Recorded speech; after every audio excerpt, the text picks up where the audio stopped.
ბათუმის რამდენიმე საბავშვო ბაღში ბოლო დროს დაფიქსირებული დარღვევების შემდეგ ბაღების გაერთიანებამ სკოლამდელი აღზრდის დაწესებულებებში ცხოველების ბინადრობა და გამგეების მიერ თანხის შეგროვება აკრძალა. აღნიშნული ინფორმაცია გაერთიანების ხელმძღვანელმა ბათუმის საკრებულოს ტრიბუნიდან გააჟღერა. დღესვე ზაქარიაშვილმა დეპუტატებს მომავალი წლისთვის დაგეგმილი პროექტები გააცნო. სულხან მესხიძე ესწრებოდა სხდომას. ყველა საბავშვო ბაღიდან გაყვანილი იყოს კურდღლები და ცხოველები. ბათუმის საბავშვო ბაღებში შინაური ცხოველების ბინადრობა აიკრძალა. გაერთიანების დირექტორის თქმით, ბაღებში ცხოველების არსებობას კანონმდებლობა არ ითვალისწინებს. ამასთანავე ბავშვებში შესაძლოა ალერგიული დაავადებები გამოიწვიოს. კონკრეტულად მე-6 საბავშვო ბაღში იყო კურდღლები და ასევე ერთი კურდღელი იყო მე-12 საბავშვო ბაღში. ამ თემასთან დაკავშირებით ჰქონდა თათბირი და ყველა საბავშვო ბაღში აიკრძალა ცხოველები. ბაღის გამგეებს კატეგორიულად აეკრძალათ თანხის შეგროვება. ფაქტის დაფიქსირების შემთხვევაში ზაქარიაშვილი მშობლებს ინფორმაციის მიწოდებას თხოვს.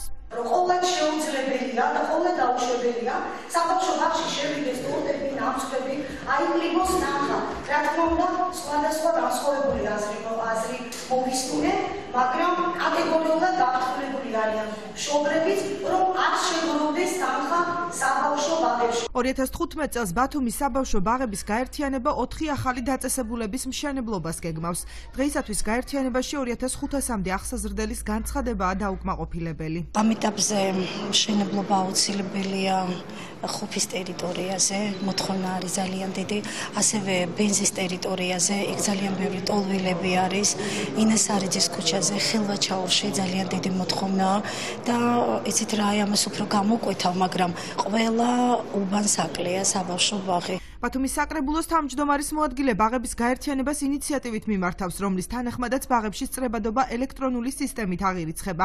ირაკლი ჩავლეიშვილი დაწესებულებებში კამერების დამონტაჟების ინიციატივით გამოდის. ბაღების გაერთიანების ხელმძღვანელს შევთავაზე სიახლე, რომელიც შეიძლება დაენერგოს ბაღების გაერთიანებაში მთლიანად ბაღებში ვიდეო თვალის დამონტაჟება, ოთახებში სადაც აღდგენლობითი პროცესი მიდის, სადაც საჭმელი კეთდება საკუჩნაოში, რომ გამჭვირვალე იყოს პროცესი. საკრებულოს განათლების, კულტურისა და სპორტის კომისიის თავმჯდომარე ნინო ბერაძე მიიჩნევს, რომ საბავშვო ბაღებში პრემიერების სისტემაც უნდა ამოქმედდეს. გულდასაწყვეტია ის გარემოებაც, რომ არ აქვთ პრემიერების სისტემაც არ არსებობს. ანუ წახალისების ეს სისტემა აუცილებელია, ვფიქრობ და სამწუხაროდ ეს თანხა არ არის გათვალისწინებული ბაღების ბიუჯეტში. ბათუმის ბაღების გაერთიანების 2015 წლის ბიუჯეტი 10.227.000 ლარში ადგენს. საკრებულოში დღეს გამართულ შეხვედრას ორგანიზებას ფრაქცია ქართული ოცნება უწევდა.